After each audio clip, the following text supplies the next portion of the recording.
21वीं सदी का ससुराल। जयपुर की रहने वाली उर्मिला जी के घर में सुबह सुबह शोर मचा हुआ था। उर्मिला जी की दोनों बहुएं आराम से अपने अपने कमरे में सोई हुई थी और उर्मिला जी और उनके पति रमेश जी को अभी तक सुबह की चाय भी नसीब नहीं हुई थी। तभी उर्मिला जी ने एक जोरदार आवाज अपनी दोनों बहुओं को लगाई। कीर्ति, सुनी थी, कहाँ हो? कहाँ मर गई दोनों सुबह सुबह? सामने से कीर्ति और सुनिधि दौड़ती हुए आती है। क्या हुआ मम्मी जी? क्या हुआ? कोई चोर आ गया क्या घर में? अरे मम्मी जी, आप इतना जोर से क्यों चिल्ला रही हैं? भूकंप आ गया क्या? भूकंप नहीं आया, अभी तक सुबह की चाय नहीं बनी। शर्म नहीं आती तुम दोनों को?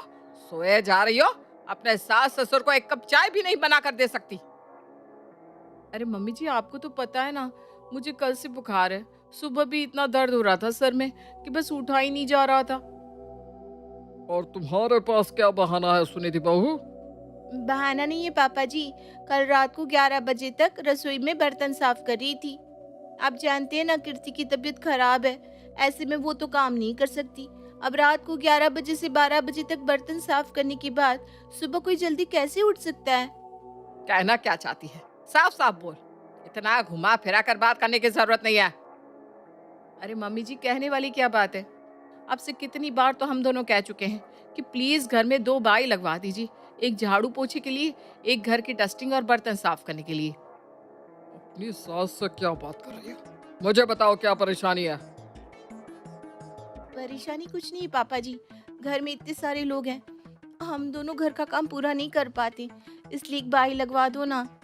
नहीं, इस घर में कोई काम वाली नहीं आएगी। आज तक नहीं आई तो अब कैसे आ जाएगी? चुप, एकदम चुप। आज मुझे सुबह की चाय नहीं मिली। कम से कम काम वाली बाई काम करके जाएगी। बहुएं सुबह जल्दी उठेंगी तो मुझे चाय तो मिलेगी। अरे ये आप क्या कह रहे हैं? क्या कह रहा हूँ? क्या मतलब?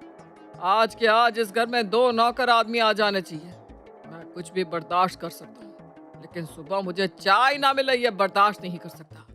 थैंक यू पापा जी, मुझे तो लगा था आप इस बात के लिए कभी नहीं मानेंगे। हाँ पापा जी, आपको ना बड़ा वाला थैंक यू। आज के बाद हमें भी थोड़ा सा तो आराम मिलेगा।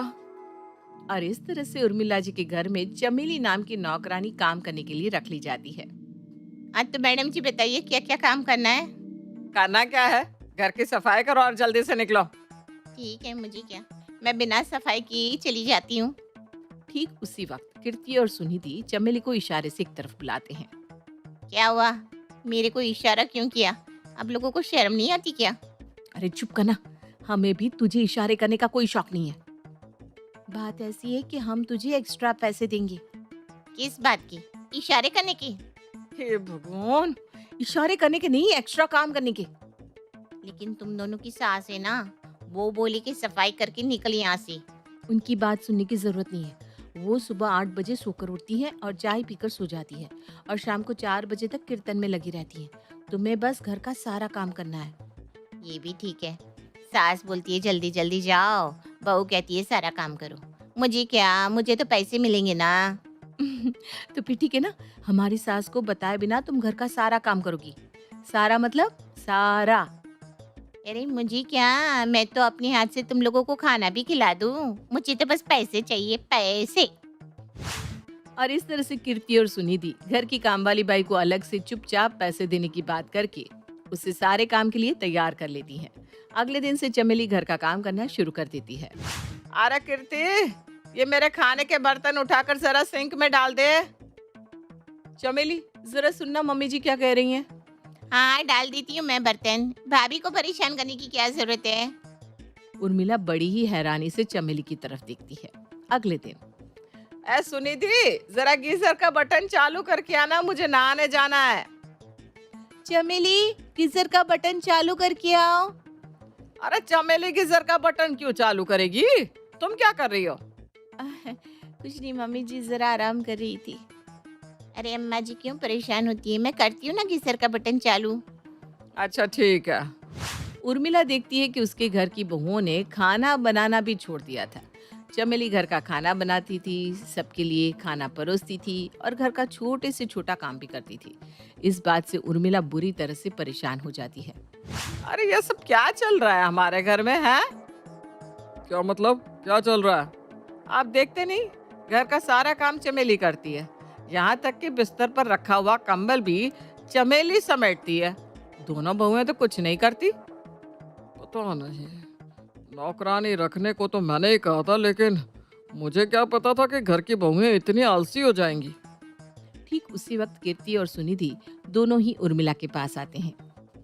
मम्मी जी, वो मैं और सुनिधि दोनों जिम ज्वाइन करना चाहते थे। करने भी चाहिए। तुम दोनों का वजन इतना बढ़ गया है, ऐसा लगता है पिछले 1 महीने में 6 महीने का खाना खा लिया हो। वही तो मम्मी जी, इसलिए हम दोनों ना आज से जिम जाना शुरू करेंगे। अरे जिम जाने से क्या होगा, घर के कामकाज करना शुरू कर दो, अपने आप चर्बी उतर जाएगी शरीर से। लेकिन सुनिधि और कीर्ति अपने ससुर की कोई बात नहीं सुनती और जिम जाकर वेट कम करने की कोशिश करती है। 2 महीने बीत जाते हैं। क्या हुआ सुनिधि और कीर्ति, इस तरह मुंह लटका कर क्यों बैठी हो?